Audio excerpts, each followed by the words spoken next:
माननीय सभापती महोदया, व्यासपीठावर आणि समोर बसलेले सर्व आणि ऑनलाईन सुद्धा जॉईन झालेल्या माझ्या लोकप्रतिनिधी आमदार बांधवांनो आणि भगिनींनो,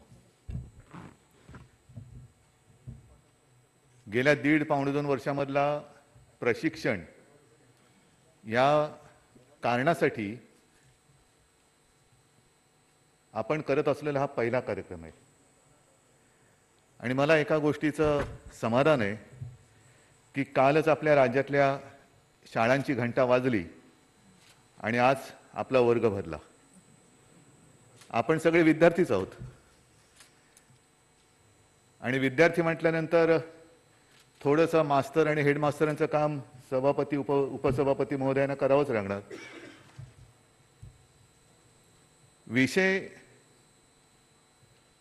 अर्थसंकल्प माझ्या मतदारसंघापुरता. आता माझी पंचायत अशी आहे, मी नेमकं बोलायचं काय, कारण मी आहे विधान परिषदेचा आणि मुख्यमंत्री, त्याच्यामुळे माझा मतदारसंघ माझं राज्य.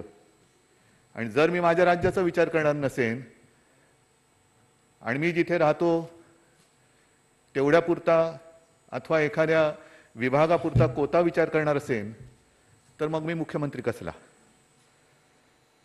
मी या विसपागे या प्रशिक्षण केंद्राचं खास अभिनंदन करतो, त्यांना धन्यवाद देतो.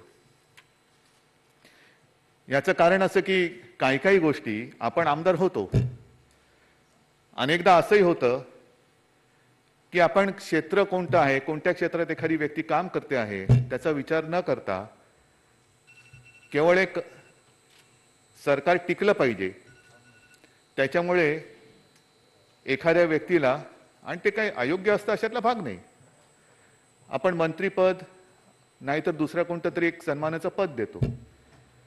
बऱ्याचदा तिकडेच विरोधाभास होतो. म्हणजे जो युनियन लीडर असतो, हमारी मांगे पुरी करो, तोच कामगार मंत्री होतो. तसं नाही. मंत्र्याचं काम म्हणजे मी थोडंसं सभापती महोदय थोडंसं एक आपल्या परवानगीने विषय सोडून बोलण्याचा प्रयत्न करतो, कारण अर्थसंकल्प म्हणजे काय आणि तो माझ्या मतदारसंघापुरता म्हणजे काय. तर जेव्हा राज्याचा अर्थसंकल्प मांडला जातो तर त्याची तुलना जर का मी अशी केली तर ती योग्य का अयोग्य मला सांगा. आता दिवाळी येते आहे, नवरात्री परवापासून सुरू होते. दिवाळी म्हटल्यानंतर दारोदारी रांगोळ्या आल्या आणि रांगोळ्या आल्यानंतर मला आठवते माझं बालपण, ते छान मातीने सारवायचं, माळ करायची ते, आणि त्याच्यावरती ठिपक्याची रांगोळी. अर्थसंकल्प ही ठिपक्याची रांगोळी आहे. तो कागद जेव्हा आपण ठेवतो आणि ते ठिपके आखले जातात, हा अर्थसंकल्प आहे, राज्य जो सादर केला जातो. पण ते ठिपके म्हणजे प्रत्येक माझ्या महाराष्ट्राचे मतदारसंघ आहेत आणि ते मतदारसंघ जर का व्यवस्थित जोडले गेले आणि त्याच्यामध्ये आपण रंग भरले तर त्या रांगोळीला अर्थ येतो आणि मग त्याची रांगोळी होते. नाहीतर ठिपके आहेत, ते जोडायचं काम कोणी करायचं, हे जोडायचं काम हे प्रत्येक त्या ठिपक्यातून निवडून आलेल्या आमदारांनी आणि लोकप्रतिनिधींनी करायचंय. मग आपण चित्र बोलू शकतो की काय सुंदर रांगोळी आहे, सुंदर रांगोळी, पण त्याच्यासाठी मेहनत आहे, प्रत्येक ठिपक्याला महत्व आहे. आणि तो ठिपका जोडला गेला तर माझं राज्य जोडलं जाणार आहे आणि राज्य जोडलं गेलं आणि त्याच्यात रंग भरले तर राज्याचा विकास होणार आहे. एक विकासाचं चित्र दाखवणारं हा असा अर्थसंकल्प असतो. आणि त्या दृष्टीने जर का आपण विचार केला तर अर्थसंकल्प कसा तयार केला जातो इथपासून तुम्ही जी सुरुवात करताय ते फार महत्वाचं आहे. प्रत्येक, म्हणजे मी म्हणेन की आजची बैठक आहे आणि या बैठकीच्या नंतर सुद्धा प्रत्येक विषयावरती बैठका झाल्या पाहिजेत. मग अर्थसंकल्प मांडताना इथे बरेच आजी माजी, आता अजितदादा येतील पण अर्थमंत्री असतील सुद्धा उपस्थित. मला एक सांगा, अर्थसंकल्प मांडायचं म्हणजे शेरोसह्याद्री आलीच पाहिजे का, संतवचन आल्याच पाहिजे का, कविता आल्याच पाहिजे का? पाहिजे, थोडंसं हरकत नाही. पण आपलं अधिवेशन नेमकं कशासाठी आहे, नेमकं आपण इकडे काय बोलणार आहोत? अर्थसंकल्प हे अधिवेशन, त्याच्यामध्ये एक तर अर्थसंकल्प तयार करणं, तो मांडणं हे कौशल्य असतं, तो ऐकून त्याच्यावरती समजून घेऊन नेमकेपणाने बोलणं हे त्याहून जास्त कठीण असतं, ते त्याहून जास्त कठीण असतं. आणि मग हा अभ्यास सगळा करत करत करत करत करत नेमकं मला काय बोललं पाहिजे एक ढोबळमानाने. म्हणजे आता मी बसलो असताना देसाई साहेब मला सांगत होते की साधी एक योजना आहे, समजा नळ पाणी योजना असेल, त्याच्यात नळ पाणी योजनेसाठी आम्ही एवढे पैसे देऊ, रस्त्यांसाठी एवढे पैसे देऊ, कारण रस्ते तर एक रस्ते हा प्रश्न दरवर्षी उद्भवतोच. या सोयी सुविधांबरोबर जुन्या पुरातन मंदिरांचं संवर्धन. मग आपण विचार केला पाहिजे की ह्या सगळ्या अर्थसंकल्पामधल्या ज्या काही गोष्टी जाहीर केलेल्या आहेत, माझ्या मतदारसंघात ह्याच्यापैकी काय काय नेमकं येत आहे. बजेट तर दिलेलं आहे, पण ते बजेट हे माझ्याकडे हे आहे, हे माझ्या मतदारसंघात त्याचा मी उपयोग करून घेऊ शकतो, हे व्यवस्थित पाठपुरावा करून घेणं हे सुद्धा लोकप्रतिनिधीचं काम आहे. आणि आज तर आपण सगळे पक्षीय लोकप्रतिनिधी इथे आहात. मी पहिल्या प्रथम जेव्हा सभागृहात पाऊल ठेवलं, मला काही सभागृहाचा अनुभव नव्हता. मला तर वाटतं की ह्या विभागात सुद्धा माझं येणं जाणं नव्हतं. पण सभागृहात पाऊल ठेवल्यानंतर मी बघितलं एकूण वातावरण, चित्र बघितलं. त्याच्यामध्ये दोन असे हे मानले गेलेत, एक सत्तारूढ पक्ष आणि एक विरोधी पक्ष. गुजराती साहेब मला सांगा, विरोधी पक्ष नेमका कोणाचा, कसला विरोध.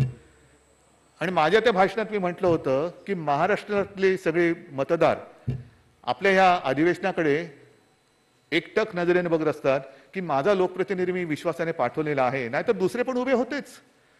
पण त्याच्यामध्ये मला हा योग्य वाटला, ह्याचे मला विचार पटले, ह्याच्या व्यक्तिमत्वावरती माझा विश्वास आहे, हा माझ्या आयुष्यामध्ये काहीतरी बदल घडू शकेल म्हणून मी याला पाठवलेला आहे. हा तिकडे गेल्यानंतर करतोय काय. मग आपण बोलावं कसं हे सुद्धा मला वाटतं आपण शिकलं पाहिजे. अर्थसंकल्पीय भाषणामध्ये साधू संतांचे एक दाखले द्यायचे, शेरोशायरी करायचे आणि नेमकं त्याच्या विरुद्ध वागायचं, ही मला नाही वाटत ही परंपरा आपण त्या सगळ्यांना ज्यांचे विचार मांडतोय त्यांना आवडत असेल. आणि म्हणून मला असं नेहमी वाटतं, मी मारे देवेंद्रजींशी पण बोललो की किती पातळीपर्यंत हमरी तुमरी करायची. कदाचित मी असंसदीय शब्द वापरत असेन, पण सभागृहात प्रत्यक्ष काय होतं. हा ठीक आहे, सत्ताधारी पक्ष म्हणून आज एक आहेत, उद्या दुसरे असतील, परवा तिसरे असतील, काल एक होते, त्याच्या आधी एक होते. ही परंपरा चालूच राहणार आहे, ही परंपरा चालूच राहणार आहे. पण एखादं मत व्यक्त केल्यानंतर आपल्याकडनं सूचनांची अपेक्षा असते. मग ते शड्डू ठोकणं हा कुस्तीचा आखाडा नाहीये की त्या प्रत्येक वेळेला जरा काय झालं, खुट झालं की सभापती आणि अध्यक्ष महोदयांच्या समोर यायचं, मग बोंबाबोंब करायची, आरडाओरडा करायचा. आपण कोणाची शोभा करतो आहोत. आपण आपल्या राज्याची शोभा करतो आहोत. राज्याबद्दल आपल्या एक लोकांचा एक अभिमान आहे की हा माझा महाराष्ट्र आहे, याला साधू संतांची परंपरा लाभलेली आहे, अनेक समाज सुधारणांची परंपरा लाभलेली आहे. आणि अशा ह्या परंपरा संपन्न महाराष्ट्राचं हे अधिवेशन आहे, हे त्याचं सर्वोच्च सभागृह आहे. त्या सभागृहामध्ये भाषा काय असली पाहिजे, वागणूक कशी असली पाहिजे, सगळ्याच गोष्टी सगळ्यांच्या मनासारख्या होतात असं नाहीये. आणि मगाशी जो काय मी एक उल्लेख केला की एक ठिपक्यांची रांगोळी, एक ढोबळमानाने आपण चित्र आराखडा आणि दिशा ठरवत असतो की या दिशेने आम्ही आमचं राज्य नेऊ इच्छितोय आणि तसं तो नेणार. त्याच्यासाठी एवढी एवढी तरतूद प्रत्येक विषयासाठी केलेली आहे. प्रत्येक वेळेला तसं होऊ शकतं का. जे आपण ठरवतो तसं होतच का. आणि विशेष म्हणजे गेले 1.5-2 वर्ष त्याचे नेमकं उलटं होतंय. आपण ज्या काही गोष्टींकडे एक दुर्लक्ष केलं होतं, त्याच्यामध्ये मला असं वाटतं एक शिक्षण ही व्यवस्था आहेच, आरोग्य सुविधा यांच्याकडे तर आपलं फार दुर्लक्ष होतं. आणि केवळ आपलंच नाही, हा आता जगाचा अनुभव आहे. एखादी ही आपत्ती आल्यानंतर, साथ आल्यानंतर सगळ्या जगाची दाणादाण उडालेली आहे. पण ह्या सगळ्या वातावरणामध्ये मला अभिमान आहे.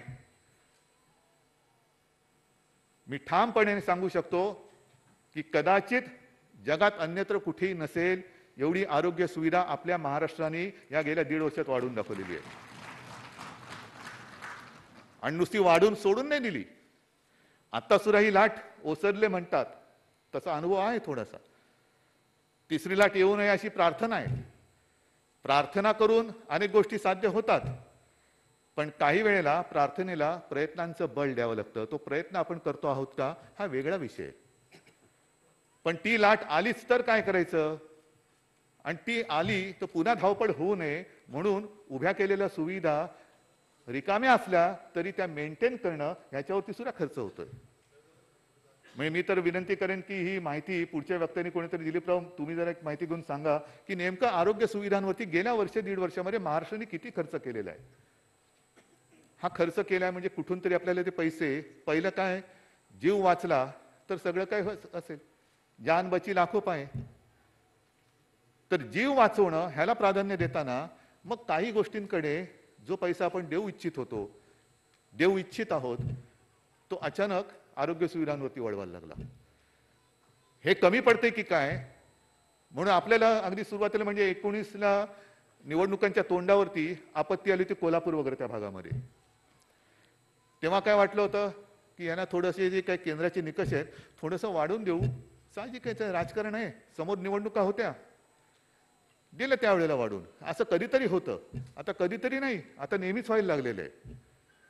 असं नेहमीच होतंय, आपत्ती मागोमाग आपत्ती. आपल्या पावसाळ्याची सुरुवातच होते ती चक्रीवादळाने होते. बरं आता सुद्धा एक मधल्या काळामध्ये, आता गेल्या आठवड्यामध्ये एक पूर्व किनाऱ्यावरती वादळ येणार होतं. नाव काय होतं? गुलाब.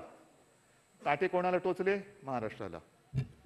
जाणार होतं तिकडे, मध्येच वळलं आणि आपल्या बाजूने गेलं. करायचं काय? वादळापासून आपली मुक्तता होतच नाही, वादळ येते, धडकते. आजपर्यंत असा अनुभव होता आपला की पूर्व किनाऱ्यावरती जी वादळ जायची एखाद दुसरं कधीतरी अपवादात्मक परिस्थितीमध्ये आपल्या पश्चिम किनाऱ्यावरती यायचं.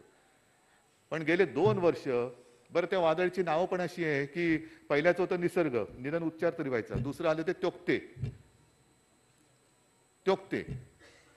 मग त्याचे पूर्ण पंचनामे करा आणि नुकसान भरपाई नाही, तत्काळ मदत. हा जो एक आपला थोडासा गैरसमज आहे की नुकसान भरपाई होऊच शकत नाही, कारण एवढी प्रचंड असते. एक तात्काळ ज्यांचं सगळं वाहून जातं, सगळी संसार त्यांचे उद्ध्वस्त होतात. एक तर काय की अशी सूचना मिळाल्यानंतर त्या परिसरातल्या नागरिकांचं स्थलांतर करावं लागतं. म्हणजे त्यांचं घाईघाईने स्थलांतर करायचं, त्यांची दुसरीकडे सोय करायची, त्यांची व्यवस्थित जेवणाखाण्याची सोय करायची. ते करताना पुन्हा कोविडचं संकट आहेच. ते झाल्यानंतर त्यांच्या घरदारामध्ये, म्हणजे मी स्वतः बघून आलेलो आहे, चिपळूण असेल, महाड असेल, ते तळेगाव, अचानक दरड कोसळते काय आणि आपल्या समोर होत्याचं नव्हतं होतं काय, म्हणजे काहीच शिल्लक राहत नाही. काय त्यातनं जे वाचली लोक त्यांचं पुनर्वसन करायचं. तर हे सगळे एक एक आपत्तीचे पहाड ह्या दरडीच आहेत. त्या केवळ त्या गावांवरती नाही कोसळत, संपूर्ण राज्यावरती कोसळत असतात, राज्याच्या आर्थिक परिस्थितीवरती कोसळत असतात. मग त्या सावरायच्या आणि त्यातून एक एक गोष्ट, एक एक पाऊल पुढे टाकत हे जायचं असतं. बरं अनेकदा असं होतं की आपल्याला वाटतं की हे द्यायला पाहिजे, हे करायला पाहिजे.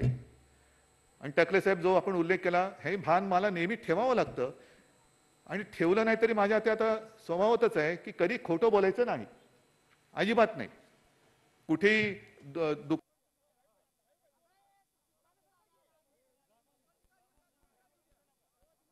होणार नाही, हे पाप कधी होणार नाही. त्यावेळेला माझ्यावरती टीका होईल करा, हे मुख्यमंत्री आल्याने नुसते बघून गेले. जर नुसतंच बघून जायचं होतं तर आलो कशाला असतो? माझ्याकडे दर मिनिटाला बातमी येतच असते, माहिती येतच असते. एखादं संकट येताना मुख्यमंत्री म्हटल्यानंतर त्या संबंधित खात्याला माहिती येत असते. अगदी वादळ सुद्धा तासाला 15 मिनिटांनी, अर्ध्या तासांनी कसं करते, जोर किती राहिलेला आहे, कुठल्या दिशेला जाते, हे सगळं येत असतं. आणि आता या सगळ्या यंत्रणा एवढ्या प्रगत झालेल्या आहेत आणि हे टीव्ही चॅनल सुद्धा आपण जायच्या आधी पोहोचतात आणि सगळं दिसत असतं. मग जाऊन बघायचं काय? तसं नाहीये. एक जाऊन धीर देणं हा एक भाग झाला आणि धीर दिल्यानंतर एक आढावा घेऊन आपल्या जरा आपली झोळी, त्या झोळीत किती काय आहे याचा अंदाज घेऊन मग पुढे द्यावं लागतं. आणि म्हणून मला असं वाटतं की अर्थसंकल्प मांडणं हा किती कठीण किती सोपा हा विषय, त्याची चर्चा होईल. पण अर्थसंकल्प ठरवल्याप्रमाणे अंमलात आणणं हे सगळ्यात कर्मकठीण काम असतं. मग ते सरकार म्हणून पण असतं आणि साहजिकच आहे लोकप्रतिनिधी म्हणून तुमचं पण असतं, कारण तुमचं काही चुकत नाही. लोक ज्या वेळेला मतदान करतात, आपण जाहीर सभेत भाषण करत असतो की मी गावामध्ये शाळा आणेन, मी गावामध्ये उद्योग आणेन, मी गावामध्ये हे आणेन, मी गावामध्ये ते आणेन, मी या गावामध्ये रस्ता करेन. पण प्रत्यक्ष काहीच नाही केलं तर मग पुढच्या वेळेला लोक म्हणतील तू गेल्या वेळेला बोलून गेला होतास, या वेळेला काहीच करत नाही, तू घरी जा, मी दुसऱ्याला पाठवतो. पण अशा वेळेला जे सरकारचं काम आहे, जे मी करतो, थोडंसं कटूपणा आलं तरी करावं लागतं की खरं बोलायचं. अर्थसंकल्पात काय काय मांडलेलं आहे ते मतदारसंघामध्ये त्याची अंमलबजावणी तर करून घ्यायचीच, पण काही वेळेला अशी आपत्ती आल्यानंतर, संकट कोसळल्यानंतर लोकांना धीर देताना लोकांना उगाचच काहीतरी खोटी स्वप्न दाखवून फसवणुकीचं काम नाही करायचं आपल्याला. मग ह्या सगळ्या गोष्टीचा परिपाक हा मला असं वाटतं तुमच्या सत्रामध्ये वेगवेगळ्या जबाबदार वक्त्यांच्या माध्यमातून आपण सगळ्यांना शिकवणार आहात. आणि त्याचबरोबरीने जे मी मगाशी बोललो तो थोडंसं विषय बदलून मी बोलण्याचा प्रयत्न करण्यात तो एवढ्यासाठी की हा एक विषय झाल्यानंतर सभागृहातली आपली वागणूक, संसदीय भाषा, त्याच्यामध्ये सुद्धा मांडा ना, तुमचे विचार मांडा.